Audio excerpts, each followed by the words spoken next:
સુરતમાં અભ્યાસ કરતો યુવાન ચોરીના રવાડે ચડ્યો કે જ્યાં સીએના વિદ્યાર્થીની અડાજણ પોલીસે ધરપકડ કરી છે।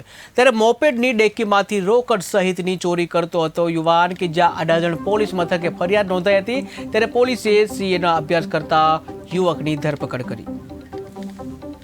અડાજણ પોલીસ સ્ટેશનમાં એક ચોરીનો ગાડીના ડિક્કીમાંથી ચોરી કરવાનો ગુનો બનેલો છે, ગઈકાલે દાખલ થયેલ છે। એના અનુસંધાનમાં પોલીસે તપાસ કરતા ટેકનિકલ સ્ટાફ અને પોલીસની મહેનતથી આરોપીને પકડી લીધેલ છે અને 34,000નો આખો મુદ્દામાલ રિકવર કરવામાં આવેલ છે અને હાલમાં આરોપીને અટક કરવામાં આવેલ છે અને આગળની પૂછપરછ ચાલે છે।